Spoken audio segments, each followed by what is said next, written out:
UP और उत्तराखंड की खबरों के लिए एबीपी गंगा को सब्सक्राइब करें और बेल आइकन दबाएं। लेकिन उनके समकक्ष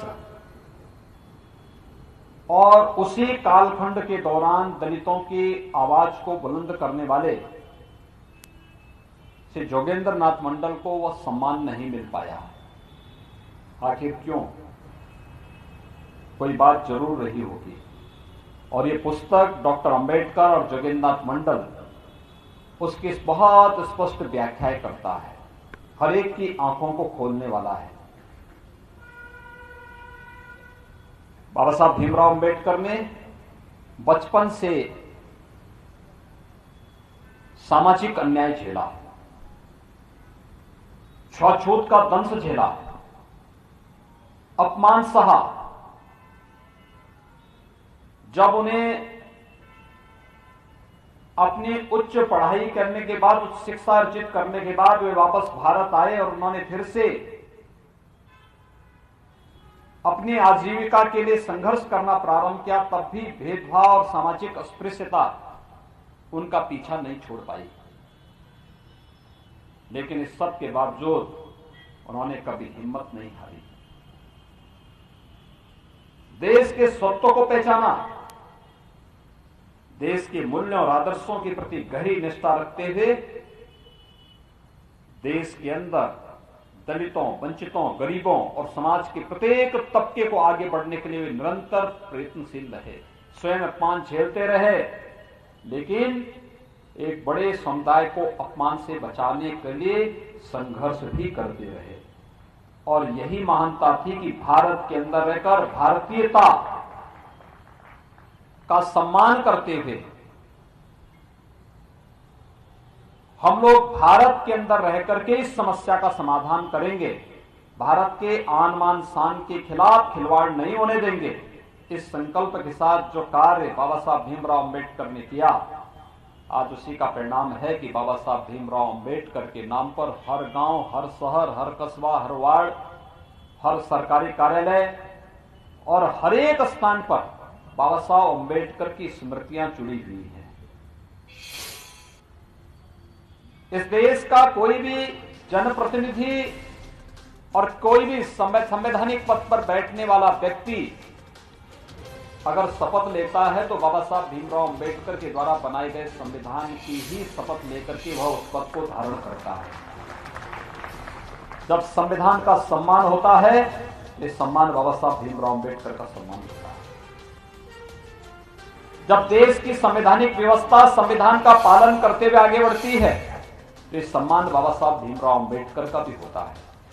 और जब बाबा साहब भीमराव अंबेडकर का सम्मान होता है, तो इस देश के गरीबों का, इस देश के दलितों का, इस देश के वंचितों का, इस देश के जनजातियों का, इस देश की महिलाओं का, सबका सम्मान का मार्ग आगे बढ़ता हुआ दिखाई देता है।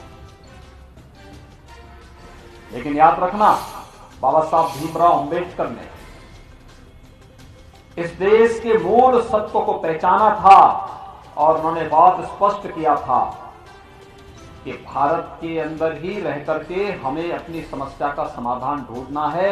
इससे इतर ढूंढने का, इससे इतर जाने का मतलब वह आत्महत्या सदृश होगा। और जो बात बाबा साहब भीमराव अंबेडकर ने कही थी, आखिर वही बात सच साबित हुई। ये जानते हैं, जोगेंद्र नाथ मंडल और बाबा साहब भीमराव अंबेडकर ये दो महापुरुष थे दलितों की आवाज आजादी के पूर्व। और जब कांग्रेस ने बाबा साहब भीमराव अंबेडकर को देश के नेशनल असेंबली में जाने से रोका था, तब बाबा साहब भीमराव अंबेडकर के लिए सीट छोड़ी थी श्री जोगेंद्र नाथ मंडल ने।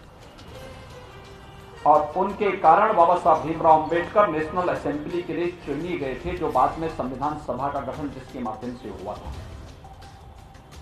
लेकिन बाबा साहब भीमराव अंबेडकर जिन्ना के षड्यंत्र को समझते थे।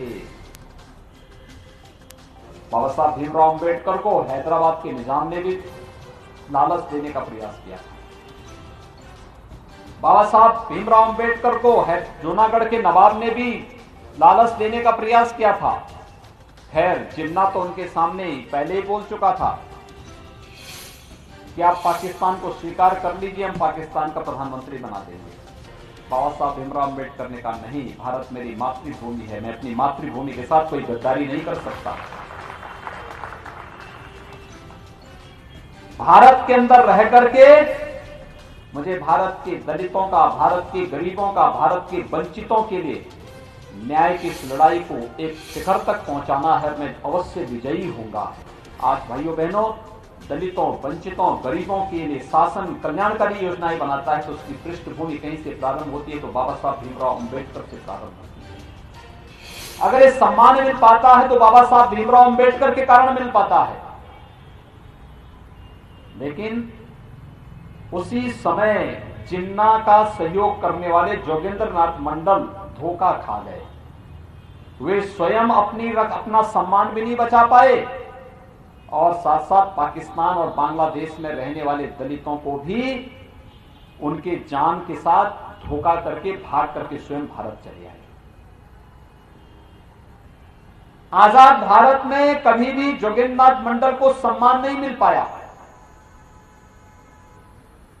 अगर ये पुस्तक और प्रधानमंत्री जी ने संसद में इसका उल्लेख नहीं किया होता तो जोगेंद्र नाथ मंडल का नाम लोग भूल ही चुके थे।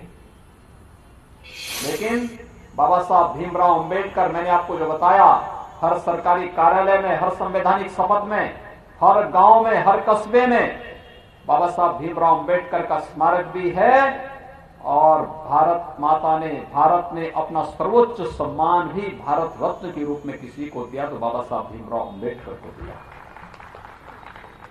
यानी मातृभूमि के लिए जो भी योगदान देगा उसके प्रति भारत का हर नागरिक कृतज्ञता ज्ञापित इस रूप में करेगा जो सम्मान बाबा साहब भीमराव अम्बेडकर को प्राप्त हुआ। और यही नहीं, प्रधानमंत्री मोदी जी ने तो बाबा साहब भीमराव अम्बेडकर से जुड़े हुए उन सभी स्थलों को, उनका जन्म मऊ छावनी मध्य प्रदेश में जहां हुआ था, भव्य स्मारक एक तीर्थ बन चुका है। बाबा साहब भीमराव अम्बेडकर ने अपना सार्वजनिक जीवन दिल्ली में रहकर के जिस भवन में व्यतीत किया था, वहां पर आप जाइए, कितना विशाल प्रांगण बन चुका है। एक स्मारक बाबा साहब भीमराव अम्बेडकर का वो बन चुका है।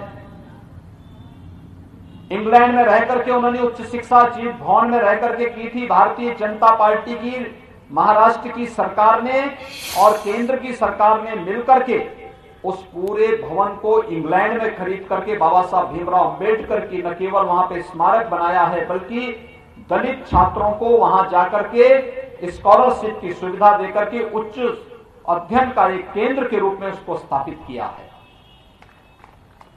नागपुर की उनकी दीक्षा भूमि और मुंबई की चैत्य भूमि जहां पर बाबा साहब भीमराव अम्बेडकर का अंतिम संस्कार हुआ था, इस पूरे पंच तीर्थों का निर्माण प्रधानमंत्री मोदी जी के विजन के कारण हो पाया। बाबा साहब भीमराव अम्बेडकर को इस सम्मान आखिर कांग्रेस ने और अन्य दलों ने क्यों नहीं दिया? आज आप देखते होंगे प्रधानमंत्री मोदी जी की एक एक स्कीम जब निकलती है तो उस स्कीम का आधार कौन होता है? वही वंचित होता है, वही गरीब होता है, वही दलित होता है, जिसको वोट बैंक तो बनाया गया लेकिन जिसके हित में ईमानदारी पूर्वक कोई कार्य नहीं हुए थे।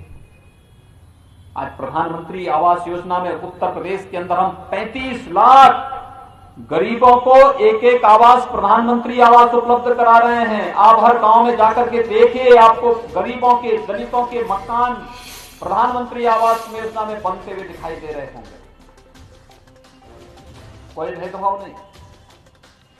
नारी गरिमा का प्रतीक, स्वास्थ्य के प्रति हर व्यक्ति को हम जागरूक कर सके। स्वच्छ भारत मिशन में देश के अंदर 10 करोड़ गरीबों के लिए बना एक एक शौचालय, यह हर गरीब और हर दलित के सम्मान की रक्षा का भी माध्यम बना। हर गरीब, हर दलित के घर में जलने वाला रसोई गैस का चूल्हा, हर दलित और हर गरीब के घर में जलने वाला बिजली का लट्टू, बिजली का बल्ब,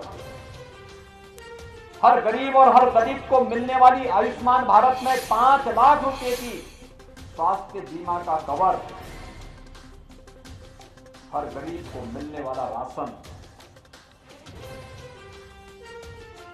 ये सभी योजनाएं पहले से चली आ रही हैं। प्रधानमंत्री मोदी जी ने 2014 के बाद से लगातार इन योजनाओं को आगे बढ़ाने का काम किया, इन योजनाओं को लागू किया, और आज मैं कह सकता हूं हर गरीब के सम्मान की रक्षा करने के लिए केंद्र और प्रदेश सरकार पूरी प्रतिबद्धता से कार्य कर रही है। तो इसकी पृष्ठभूमि में जब हम लोग जाते हैं तो ये सब बाबा साहब भीमराव अंबेडकर की प्रेरणा है, जिस प्रेरणा से हम लोग एक ऐसे समाज की रचना, जो भारत की संविधान जिसके बारे में हमें प्रेरित करता है। तो हर पीढ़ी के लिए प्रेरणा रहेंगे बाबा साहेब अंबेडकर। उनकी पुण्यतिथि पर सीएम योगी अपने विचार उनके बारे में प्रस्तुत करें।